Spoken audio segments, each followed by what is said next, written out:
Hi everyone, and welcome to my talk on Frankenstein in British Girls Comics in honour of today's Vindication for Mary event, reminding us of Mary Shelley's legacy.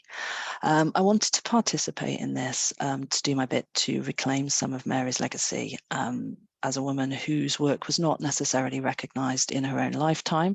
We could think that even some of the stories about Frankenstein's creation are arguably overshadowed by the kind of scandal of the Villa Diodati and the other famous people who were there. We, of course, could also remember that when Frankenstein was initially published, it didn't have Mary Shelley's name on it, and in fact, many people thought it was written by her husband, Percy Shelley. There are a lot of parallels here with the British comics industry, and particularly the girls' comics industry that I research. Certainly by the 1970s, which is the decade I'm going to talk about today, creator credits were not appearing on British girls' comics. Writers and artists were really generally hired on a work-for-hire basis. Their names did not appear in the finished product, and they didn't receive any ownership, copyright, or even indeed the originals of their work back. There's also a tendency perhaps to overlook the role of female creators, both writers, editors and artists in the production of British girls comics in favour of a myth that they were kind of directed and driven entirely by men due to some famous figures involved in this.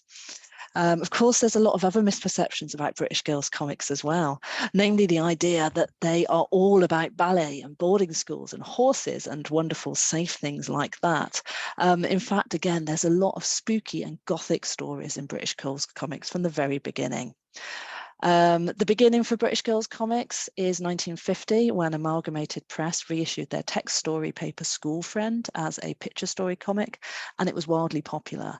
But even in this first issue, we have the kind of aesthetic of gothic, maybe, in a story called The Silent Three, about three schoolgirls who dress up in masks and long robes and form a secret society to take down a tyrannical prefect. The following wave of titles only really build on this kind of sense of high drama and gothic tragedy. During the 60s, we have titles like Diana producing stories such as The Girls of Hard Luck Hall, in which it's about a school in which nothing ever goes right. Victimized protagonists like Mandy the 13th. We have a whole host of stories about kind of ghostly ballerinas, the haunted spaces, and even the romance comics that dominated in the late 50s and early 60s. Weren't immune to this. We have kind of stories of terrifying hypnosis and murder and high drama in titles such as You Must Obey, which appeared in Marilyn. The 1970s continued to push this kind of vibe in their stories, and in the 1970s we see two dedicated supernatural mystery titles emerge. That's Spellbound, coming from D.C. Thompson, published between 1976 and 1978, and Misty, published by Fleetway, owned by IPC Holding Company in London from 1978 to 1980. Today I want to talk about the way that Frankenstein is handled in the Misty comic. Frankenstein appears, or rather Frankenstein's creature, appears 7 times in the, Misty over the course of its run, and he's used quite differently each time. So the first couple of instances I want to talk about are instances where the creature's history is acknowledged and his status as a fictional character is very present in the stories. So he appears as a ghost train character, once terrifying one of our female protagonists in a story called The Last Train, which appeared in the 1983 annual. But perhaps more notably in a story called The Simple Job in Misty number 56, in which our protagonist is threatened by her dodgy uncle, who is trying to push her out of her ownership of the carnival that they both have 50% ownership in. And he's trying to arrange for her murder. But characters from the ghost train come alive and dispatch him instead. So Frankenstein in this story is a kind of, a threatening figure, but an avenging angel of sorts. There's also the two-parter, The Frankenstein Papers and Return of the Monster, which appeared in the 1984 and 1986 Misty annuals, respectively. And again, in this, the fiction of Frankenstein is kind of acknowledged, although also undermined, as the first story is about a professor who's trying to seek the location of the real Frankenstein's creature, which he finds and is then saved by. And the second part of this story continues that theme. It takes place after the professor's death, but again, we see the creature trapped in a carnival of funfair and saved by the professor's assistant. This theme continues again in The Sad Eyes of Sorrow in Misty number 49, where our protagonist encounters the creature, and this is the cover I've got here on the left, encounters Frankenstein's monster at a local fairground, realizes it's just a man in a mask, and has a conversation with him. But as she walks away, in fact, the man removes his human mask to show that the creature's face was in fact his real face all along. So some real kind of problematizing of identity going on in this story. You know, who's the real face of this person, and whose sad eyes are looking at our lead character. Identity is another key issue underlying Misty's serial, The Four Faces of Eve, which is perhaps the most sustained engagement with the Frankenstein theme. In this, our protagonist, Eve Marshall, becomes aware that she is actually made up of the bodies of many different girls. She's a kind of Frankenstein's creature herself. And again, the narrative is interwoven with circus imagery as she makes friends with a family and a girl from that community, and then gets their help to discover more about herself and comes to terms with her own identity. Finally, the instance I want to talk about in more detail today is a one-off story called The Family, with art by Isidre Monet, and published in Misty number 6. And this tells us the story of Judy, shown on this first page here, having a football kicked at her, who moves to a new school in a new town and does not have much fun because all the children there have heard about her father and say he's a mad scientist, and they won't be her friends because he builds horrible monsters in that lab of his and does all kind of nasty, cruel experiments. Judy goes home to talk to her mother about this, who tells her, don't let them upset you. They're just jealous. You've got a nice, clever father. But when she goes to bed that night, as we can see on the second page, she's haunted by nightmares of screaming voices, staring eyes, shambling monsters, and dark, dark mysteries. A lot of the rhetoric of Frankenstein itself, the language being used here, I think.